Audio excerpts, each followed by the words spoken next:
Assalamualaikum warahmatullahi wabarakatuh dan salam sejahtera kepada Dr. Syaimah Ismail. Sebelum memulakan pembentangan, saya akan memperkenalkan diri saya dan ahli kumpulan saya terlebih dahulu.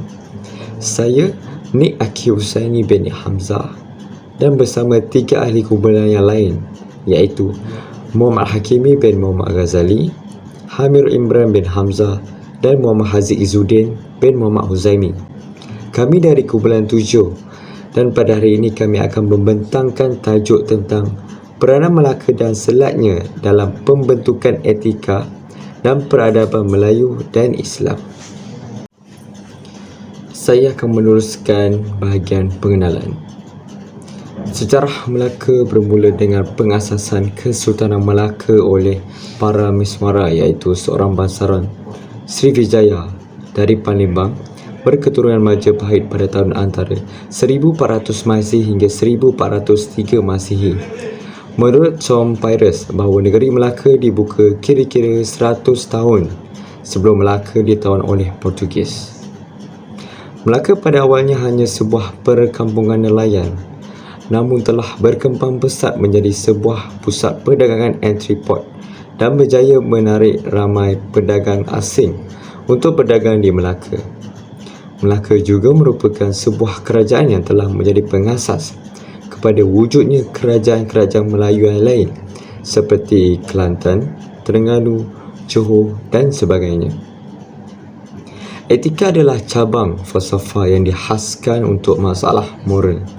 Kata etika berasal dari bahasa Latin ethicus dan ini pada gilirannya berasal dari Yunani kuno. Ethikos berasal dari ethos yang bermaksud watak atau kepunyaan watak. Etika juga salah satu cabang utama falsafah yang merangkumi kelakuan betul dan kehidupan baik. Liputan etika adalah lebih luas daripada menganalisis apa yang betul dan salah seperti yang sering dianggap.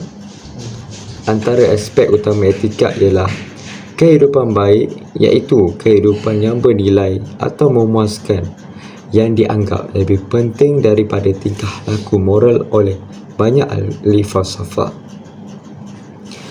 Peradaban disebut kumpulan adat, pengetahuan, kesenian dan institusi yang membentuk cara hidup masyarakat manusia. Dalam pengertian ini, peradaban adalah masyarakat yang telah mencapai tahap kerumitan yang tinggi dalam membentuk organisasi mereka. Oleh itu, ia dianggap bahawa konsep peradaban semestinya menyeratkan adanya budaya dan dapat dianggap dalam banyak hal sebagai sinonimnya, iaitu kumpulan kepercayaan, nilai, adat, tradisi, manifestasi seni, institusi dan lain-lain yang menjadi ciri masyarakat. Assalamualaikum, nama saya Haziq. Sebelum kita pergi lebih jauh dalam topik ini, saya akan cerita serba sedikit mengenai sejarah Melaka. Sejarah Melaka bermula dengan pengasasan Kesultanan Melaka oleh para Meswara yang merupakan seorang bangsawan Sriwijaya dari Palembang pada tahun antara 14,000 hingga 1403. Para Meswara pada awalnya menjadi raja di Singapura pada tahun 1390-an. Negeri ini kemudian diserang oleh Jawa dan Siam yang memaksanya berpindah lebih ke utara. Kronikal dinasti Ming mencatat para Meswara telah tinggal di ibu kota baru di Melaka pada 1403. Tempat armada Ming yang dikirim ke selatan menemuinya. Sebagai balasan ufti yang diberikan Kekaisaran China menyetujui untuk memberikan perlindungan pada kerajaan baru tersebut. Para Meswara kemudian menganut agama Islam setelah menikahi seorang puteri dari Pasai. Laporan dari kunjungan Laksmana Cheng Ho pada 1409 melaporkan bahawa pada saat itu para Meswara masih berkuasa dan raja rakyat Melaka sudah menjadi Muslim. Pada 1414, para Meswara digantikan puterinya Megat Iskandar Shah. Megat Iskandar Shah memerintah selama 10 tahun dan digantikan oleh Sultan Muhammad Shah. Putera Sultan Muhammad Shah yang kemudian menggantikannya, Raja Ibrahim, dilihat tidak menganut agama Islam dan mengambil gelaran Seri Parameswara Dewa Shah. Namun, masa pemerintahannya hanya 17 bulan dan dia mangkat kerana terbunuh pada 1445. Masyarakat Melaka menggelarnya Sultan Abu Syahid. Saudara seayahnya, Raja Kasim, kemudian menggantikannya dengan gelaran Sultan Muzaffar Shah. Di bawah pemerintahan Sultan Muzaffar Shah, Melaka melakukan ekspansi di semenanjung Tanah Melayu dan pantai timur Sumatera, iaitu di Kampar dan Indogiri. Ini memancing kemarahan Siam yang menganggap Melaka sebagai bawahan Kedah, yang pada saat itu menjadi vasal Siam. Namun serangan Siam pada 1455 dan 1456 dapat dipatahkan oleh Melaka. Seterusnya adalah peranan Melaka dalam pembentukan etika dan peradaban. Perdagangan di Selat Melaka berlaku kerana Melaka terletak di tempat pertemuan semula jadi angin monsun dan dengan sedemikian dapat menjadi tempat persinggahan yang sangat dikenali oleh saudagar dari China dan India. Menurut Barbosa, Melaka merupakan sebuah pelabuhan yang paling kaya di dunia. Tambahan pula dengan jumlah pedagang yang melakukan kontrak dagangan, borongan meliputi jumlah yang sangat besar. Pandangan yang paling menarik adalah pandangan dari Tom Pires yang mengatakan bahawa siapa sahaja yang menjadi tuan di Melaka, maka tangannya terletak di leher Venice.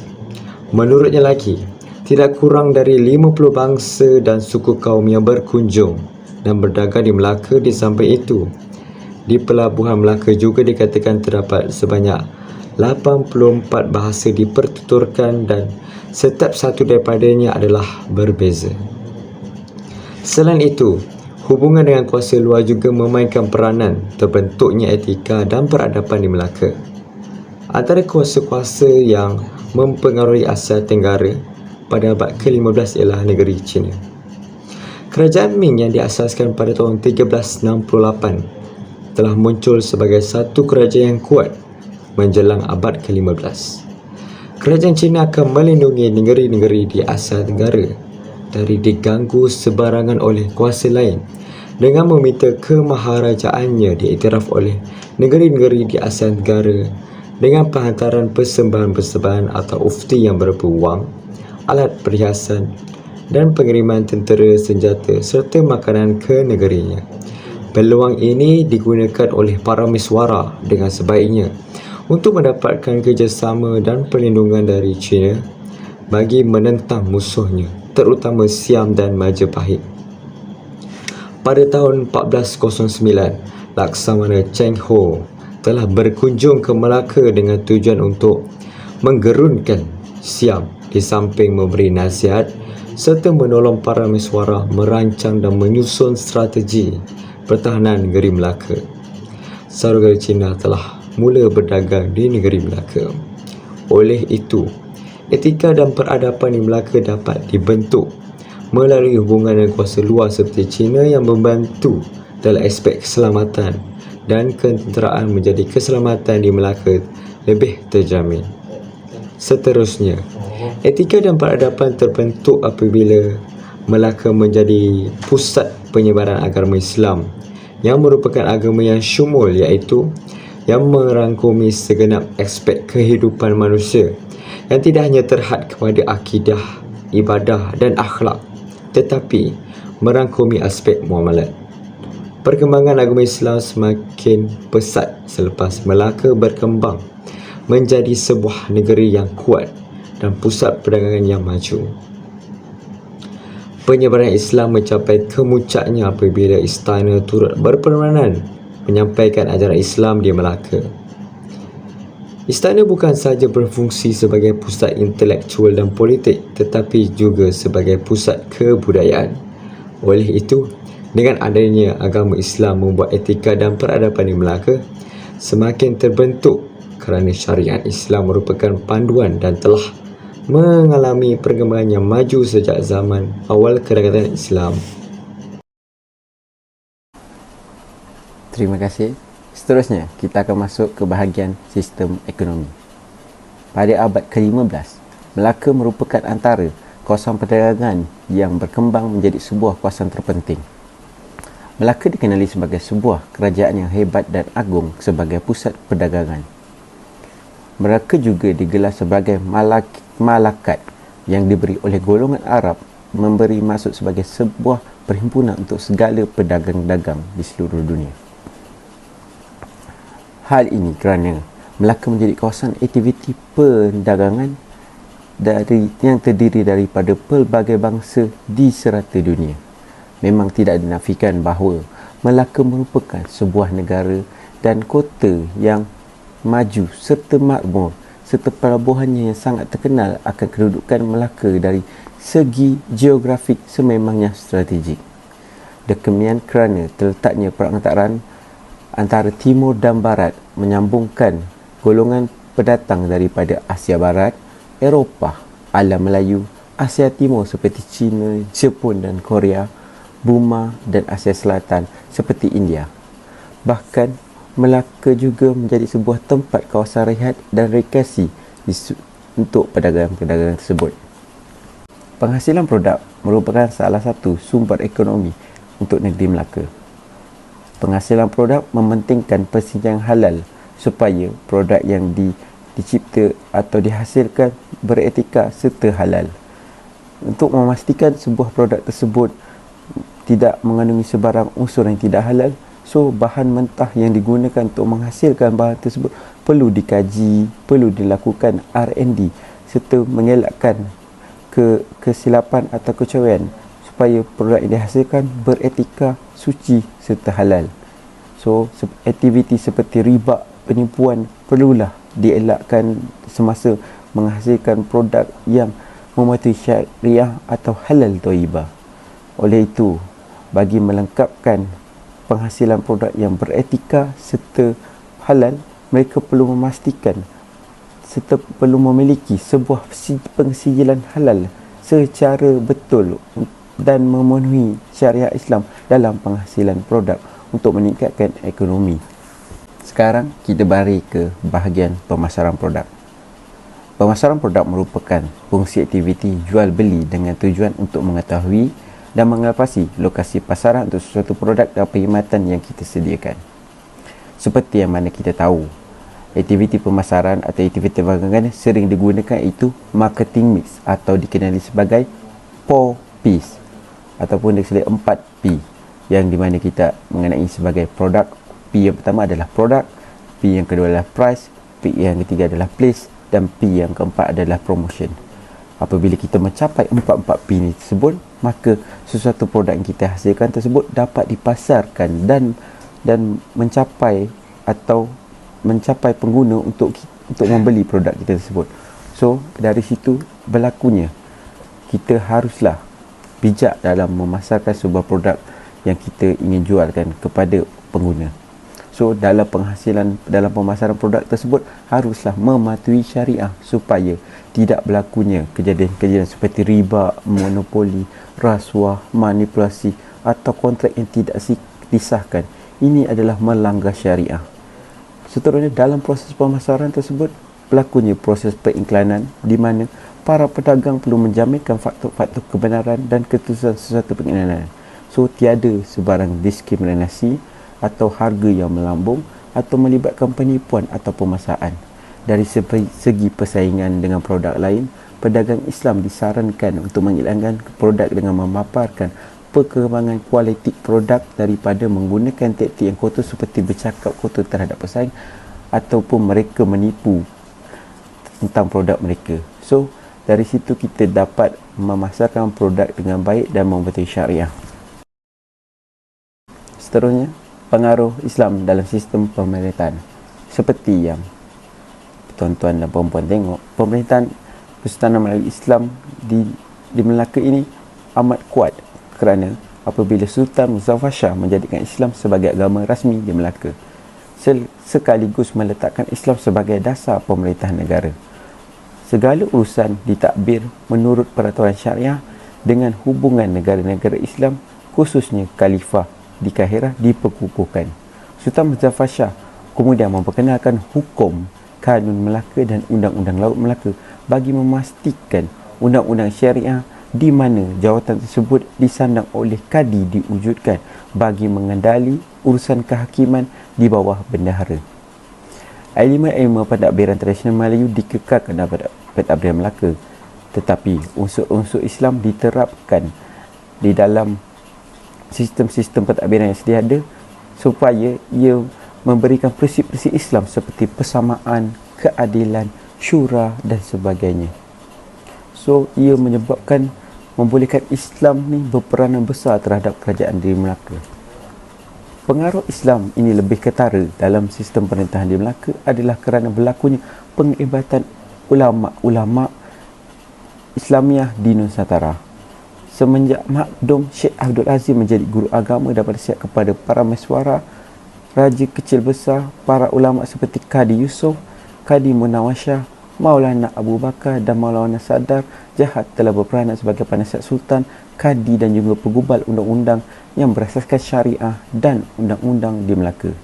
Kerajaan Melaka juga menggalakkan kehadiran ulama luar dalam mengembangkan ilmu dan dakwah di Melaka. So, kita dapat lihat banyak aktiviti pendidikan, penterjemahan dan penulisan yang berlaku di istana-istana dan masjid-masjid dan melahirkan banyak-banyak pendakwah seperti Suan Gunung Jati dan Sunan Kaljaga yang kemudiannya menjadi gulungan kerajaan Melaka dalam mengembangkan dakwah Islam mereka ke seluruh Nusantara. So, kita dapat lihat pemerintahan Islam di dalam Melaka ni amat kuat dan proses dakwah mereka tu sangat berkembang pesat sehingga para sarjana merumuskan Melaka sebagai pusat penyebaran Islam pada abad ke-15 Masihi. Kesan pembentukan tamadun Melaka yang pertama ialah Melaka sebagai pusat perdagangan. Perdagangan telah menjadi nadi yang mewujudkan kemakmuran ekonomi kepada kerajaan Melaka. Dengan kedudukan Melaka yang menguasai seluruh kawasan laluan perdagangan di Selat Melaka, selain menjadi kuasa politik, ia telah menjadi kuasa ekonomi terbesar di Nusantara. Para pedagang dari seluruh dunia termasuk Arab, Parsi, India, Cina dan alam Melayu telah mengunjungi Melaka dan menjadikannya sebagai pusat pertukaran barang-barang dagangan. Kewujudan pelabuhan Interport ini telah membolehkan Melaka mengatasi Samudra Pasai dari segi penguasaan ke atas Selat Melaka dan mengatasi Majapahit dari segi pengaruh politik, khususnya pada abad ke-15 Masihi. Dengan kekuatan politik itu pula, Melaka dapat menguasai Selat Melaka sepenuhnya apabila Jambi menjadi wilayah takluknya, sedangkan penguasaan ke atas Kepulauan Riau, Lingga yang lebih awal menjadikan semua laluan perdagangan ke barat dari timur dan sebaliknya dikuasai oleh Melaka. Kekukuhan Melaka dalam penguasaan ke atas laluan-laluan perdagangan utama ini telah menjadikan Melaka sebagai perhatian kuasa-kuasa politik dunia seperti mana Daulah Abbasiyah Kahirah dan Daulah Uthmaniyah yang membina hubungan rapat dengan Melaka untuk pengukuhan politik Islam dan dakwah. Dinasti Ming juga berbuat demikian untuk kepentingan mereka di Nusantara. Selepas kejatuhan Granada pada 1492 Masihi, negara-negara Kristian Katolik di Eropah turut menjadikan Melaka sebagai sasaran mereka dalam rangka menghancurkan Islam. Gerakan untuk menguasai pusat perdagangan di Melaka yang dibawa oleh Portugis telah membawa kepada penjajahan pada 1511 Masihi. Sedangkan di pihak Islam, kemajuan perdagangan ini dimanfaatkan untuk mengembangkan dakwah Islam di seluruh kepulauan Melayu sehingga rantau ini bertukar menjadi wilayah Islam. Kesan kedua ialah berlakunya dakwah agama Islam. Salah satu sumbangan terbesar aktiviti perdagangan yang berkembang pesat di Melaka ialah berkembangnya dakwah Islamiyah.